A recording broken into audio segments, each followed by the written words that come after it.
Assalamu alaikum. Hi, this is Izzatullah and welcome to my YouTube channel by the name of Medical Hub by Izzatullah. So अगर आप मेरे इस channel पर नए हैं और अभी तक आपने इस चैनल को सब्सक्राइब नहीं किया मेरे इस चैनल को फ़ौरन से सब्सक्राइब करें और इस वीडियो को एंड तक ज़रूर देखिएगा। और अगर आपको ये वीडियो पसंद आए इसको लाइक करें और अपने दोस्तों के साथ अपने ग्रुप में इसको ज़्यादा से ज़्यादा शेयर कीजिए।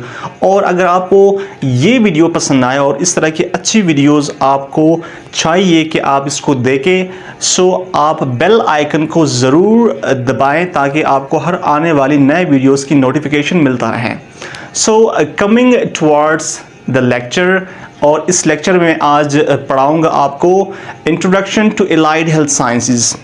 अब एलाइड हेल्थ साइंसेस क्या हैं, इसकी क्या इम्पोर्टेंस है और एलाइड हेल्थ साइंसेस में हमने पढ़ना क्या है। इसलिए इसके बारे में कंप्लीट नॉलेज और कंप्लीट इंफॉर्मेशन आपको मैं इस वीडियो में दूंगा। अब introduction to allied health sciences मैंने हेडिंग भी दिया है। ये एक ऐसा प्रोफेशन है जो कि जब एक स्टूडेंट मैट्रिक क्लियर करता है, मीन 10 और 12 इयर्स एजुकेशन वो कंप्लीट करता है और उसके बाद वो चाहता है कि वो कोई स्किल सीखे, कोई हुनर सीखे मेडिकल साइंस के अंदर, तो उसके पास तो ऑप्शंस काफ़ी होते हैं। वो MBBS भी कर सकता है, वो BDS भी कर सकता है, वो इंजीनियरिंग साइड में जा सकता है। अगर वो मेडिकल साइंस में आना चाहता है मेडिकल साइंस में एक और शोबा है जिसको एलाइड हेल्थ साइंस कहते हैं। और allied health science it's the backbone of medical health sciences. अब एलाइड हेल्थ साइंसेस में कौन से और शोबे हैं या वो किन फील्ड से मिलके बना है, उसे कहते हैं एलाइड हेल्थ प्रोफेशन। उसमें सबसे पहला फील्ड है मेडिकल लैब टेक्नोलॉजी, जिसे कहते हैं MLT। आप इस फील्ड में जा सकते हैं। उसके बाद है ऑपरेशन थिएटर टेक्नोलॉजी, जिसे OT कहते हैं, रेडियोग्राफिक टेक्नोलॉजी एंड डिस्पेंसरी। और इसके अलावा भी काफ़ी और भी ऐसे फील्ड्स हैं, इससे रिलेटेड फील्ड्स हैं। ये सारे एलाइड हेल्थ प्रोफेशन कहलाते हैं। अब मैट्रिक करने के बाद 2 साल का ये 2 साला एक डिप्लोमा कोर्स होता है और इस कोर्स में आप पढ़ते हैं लेबॉर्ट्री के हवाले से पढ़ते हैं, आप OT के हवाले से पढ़ते हैं, आप रेडियोग्राफिक मीन अल्ट्रासाउंड या एक्सरे के हवाले से आप पढ़ते हैं। आपके साथ आपके अंदर एक स्किल आ जाता है। और ये जो डिप्लोमा कोर्स है इसमें फर्स्ट ईयर में कोर कोर्स हम पढ़ाते हैं। मीन कोर कोर्स के अंदर टोटल 7 यूनिट्स होते हैं, मीन 7 चैप्टर्स होते हैं। और ये यहाँ पर मैंने मेंशन भी किया है कि this is a common course. Common course से मुराद ये है कि फर्स्ट ईयर के स्टूडेंट्स भी, फर्स्ट ईयर के अंदर जितने भी स्टूडेंट्स हैं, चाहे वो MLT के हैं, चाहे वो OT के हैं, चाहे वो RGT के या डिस्पेंसर, सबको कॉमनली ये कोर्स पढ़ना होता है फर्स्ट ईयर में। और वो इसका एग्ज़ाम देते हैं। एग्ज़ाम कौन लेता है? पंजाब मेडिकल फैकल्टी ये एग्ज़ाम लेता है। अब पंजाब मेडिकल फैकल्टी क्या है? ये एक इदारा है, गवर्नमेंट का एक इदारा है पाकिस्तान में और पंजाब में, पंजाब प्रोविंस में। वो इसकी एग्ज़ाम लेता है। एग्ज़ाम इसकी अथॉरिटी इसके पास है।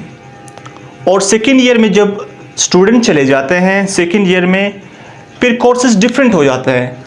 अगर MLT वाले हैं MLT के डिफरेंट सब्जेक्ट्स होंगे, OT के डिफरेंट होंगे, RGT के डिफरेंट एंड डिस्पेंसरी के डिफरेंट सब्जेक्ट्स होते हैं। वो फिर उसको डिफरेंट सब्जेक्ट्स उन्होंने पढ़ने होते हैं।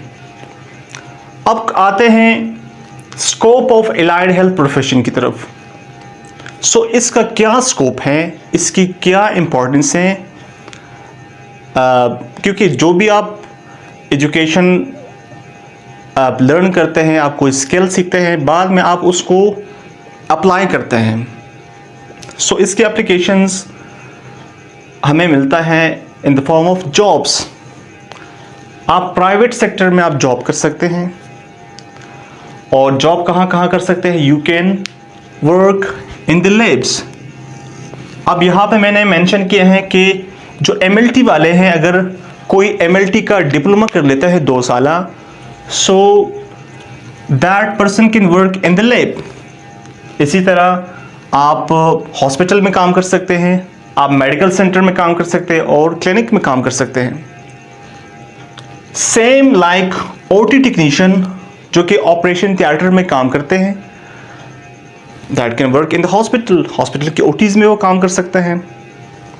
और इसी तरह गवर्नमेंट सेक्टर में भी इसके जॉब्स आते हैं। गवर्नमेंट ने बाकायदा इनके लिए सीट्स उन्होंने रखे हैं, टेक्नीशियंस के लिए सीट्स रखे हैं, and you can apply for the government job as well. और इसी तरह क्योंकि ये स्किल है और आप दूसरी मानों में आप इंसानियत की खिदमत भी करते हैं और लोगों की दुआएं हासिल करते हैं, and you can never be jobless with having this skilled diploma of 2 years, that is post matric diploma. और इसके लिए एक पॉइंट और जो कि मैं यहाँ पे मेंशन करूँ कि नो एज लिमिट। इस डिप्लोमा के लिए कोई एज लिमिट नहीं है। आप फॉर एग्जांपल अगर आपकी एज 25 years है या 30 years है, you can also do it. चाहे आपने मैट्रिक 5 साल पहले की है या 10 साल पहले की है, सो आप ही ये डिप्लोमा कोर्स कर सकते हैं। और दूसरी बात, इसके लिए जो क्राइटेरिया है दैट इज़ 45% आपके मार्क्स होने चाहिए इन साइंस सब्जेक्ट्स। आपकी जो साइंस सब्जेक्ट्स हैं, आपने जो साइंस पढ़ा है फिजिक्स में, केमिस्ट्री में, बायो में, उसमें आपके एटलीस्ट मिनिमम आपके 45% मार्क्स होने चाहिए, then you can qualify for this diploma. So this was all about the short introductory lecture of Allied Health Sciences, and आज मैंने आपको बताया कि Allied Health Sciences की क्या रोल है और Allied Health प्रोफेशन के कितने प्रोफेशंस हैं। आप मैट्रिक के बाद कितने आप प्रोफेशंस आप चूज़ कर सकते हैं। और आपके साथ मैं मिलूँगा नेक्स्ट वीडियो में।